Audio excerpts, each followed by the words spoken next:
শেষ পর্যন্ত কংসকে প্রভাবিত করতে পারলাম। যে উদ্দেশ্যের জন্য আমরা এসেছিলাম তা পূর্ণ হলো। এই পরিকল্পনাকে সফল করবার জন্য তোমার যা প্রয়োজন সে সব তুমি পাবে। সেসব না হয় ঠিক আছে গুরুদেব, কিন্তু এখন তো শ্রীকৃষ্ণের সঙ্গে শ্রী গণেশও আছেন। তাতে কি? আপনি বোধহয় ভুলে যাচ্ছেন, শ্রীকৃষ্ণকে আক্রমণ করতে গিয়ে যদি শ্রী গণেশের কোনো ক্ষতি হয় তাহলে আমাকে মহাদেবের ক্রোধের সম্মুখীন হতে হবে, আর সেটা আমি কখনোই চাইব না। এই ব্যাপারে আমি তোমার সঙ্গে একমত। যাই হোক না কেন, মহাদেবকে কিছুতেই রুষ্ট করা যাবে না। উনি আমার আরাধ্য। উনি যখন আপনার আরাধ্য তখন তো উনি আপনার কথা অবশ্যই শুনবেন গুরুদেব। শ্রী গণেশের ক্ষতি না করে কৃষ্ণর কাছে পৌঁছানোর পথ নিশ্চয়ই বেরোবে।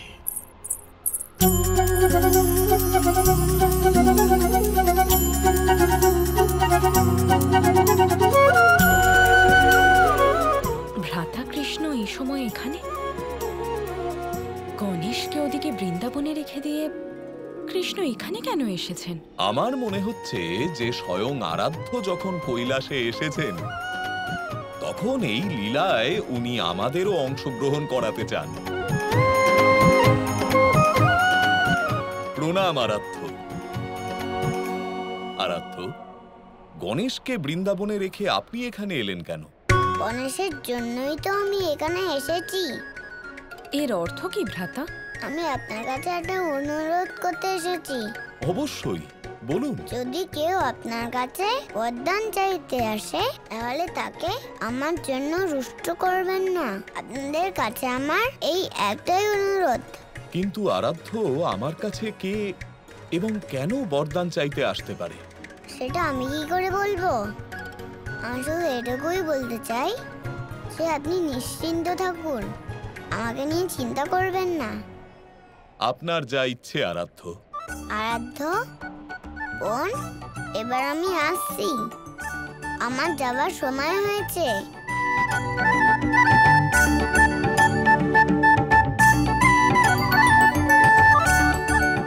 মহাদেব, ভ্রাতা হঠাৎ এইরকম অনুরোধ করে গেলে? অনুরোধ নয় গৌরী, লীলা।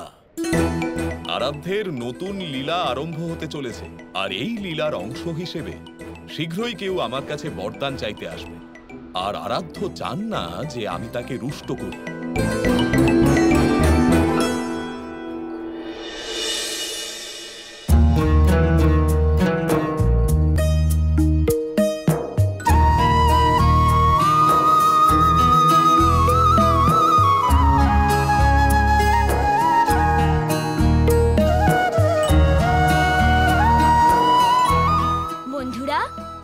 এতগুলো মোদক খেয়ে আমার মন ভরে গেছে। আমি ভীষণ সন্তুষ্ট হয়েছি, আর এখন আমার যাওয়ার সময়ও হয়েছে। আরে লম্বোদর, আপনি তো এটুকু সময় সব মোদক খেয়ে নিলেন। হ্যাঁ লীলাধর, মোদকগুলোই তো খুব সুস্বাদু ছিল, আর এই মোদক খাওয়ার সুযোগও তো আর পাবো না। এই একটা মোদক অবশিষ্ট রয়েছে, আমি এই মোদকটা যাত্রাপথে খাবো। মোদকটা এখানে রেখে দিন।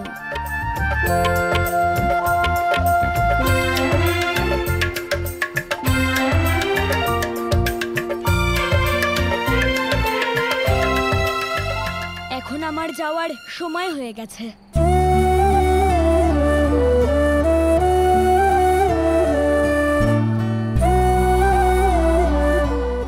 লম্বোদর, তাড়াতাড়ি ফিরে এসো। আমরা তোমার জন্য অপেক্ষা করব লম্বোদর। তোমার গ্রহে গিয়ে আমাদের ভুলে যেও না জানো। ভুলবো না বন্ধুরা, কখনোই না। লম্বোদর, নিজের খেয়াল রেখো বন্ধু।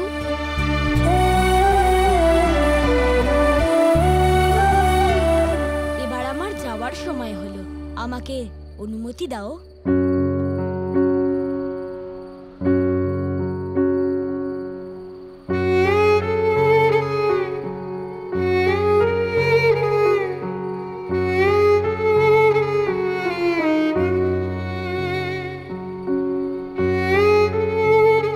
শ্রী লম্বোদর তো চলে গেলেন, এবার চলো চলো আমরাও ঘুমোতে যাই।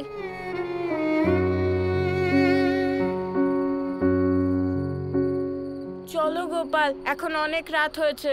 আজ রাতে আমাদের ওয়ালেই শুতে হবে দাদা। কেন গোপাল? আমার এমন মনে হচ্ছে যে আজও আমাদের সাথে কোনো অতিথি ঘুমাবেন। অতিথি? আবার কে আসতে চলেছে? জানি না, শুধু এটুকু জানি যে একজন আসতে চলেছে। এরকম হলে ঠিক আছে, আমাকে ঘুমোতে হবে। সে যে কোনো একটা ভালো জায়গাতে ঘুমোলেই হলো।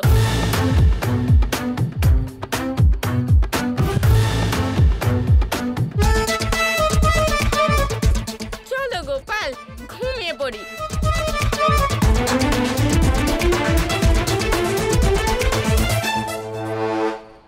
হর হর মহাদেব। শুক্রাচার্য, আপনি হঠাৎ কৈলাসে এলেন কেন? মহাদেব, আমার চিন্তা এখানে নিয়ে এলো। কিসের চিন্তা? শ্রী গণেশের জন্য চিন্তা। শ্রী গণেশ এখন বৃন্দাবনে কৃষ্ণের সঙ্গে আছে। আর আপনি তো জানেন যে কৃষ্ণের মন এবং বৃন্দাবনে কোনো না কোনো সংকট হতেই থাকে। তাই শ্রী গণেশের ওখানে থাকা ঠিক নয়। ওখানের আসন্ন সংকটে শ্রী গণেশেরও ক্ষতি হতে পারে।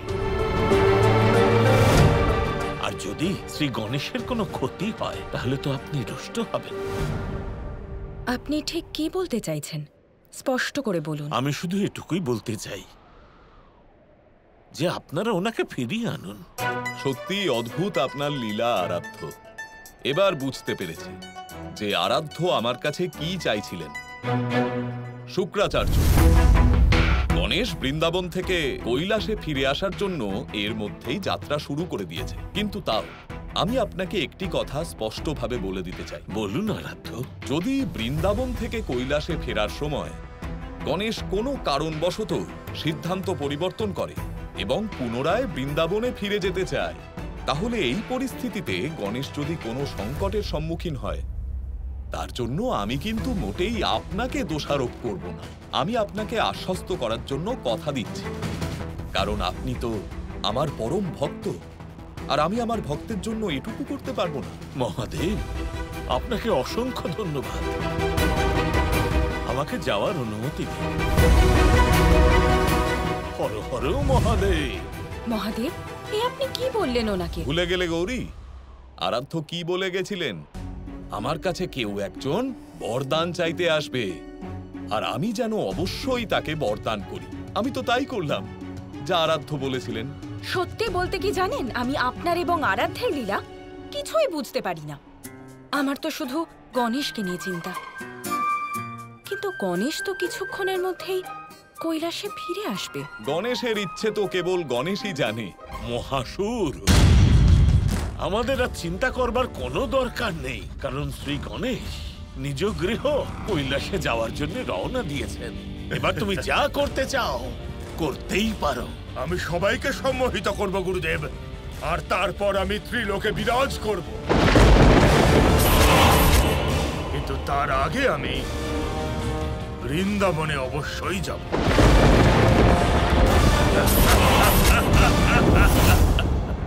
বৃন্দাবনে এই লীলাধর কৃষ্ণ তোমার জন্য অপেক্ষা করছে। তুমি জানো না মহাসুর, তোমার সাথে লীলা করতে আমার খুব আনন্দ হবে।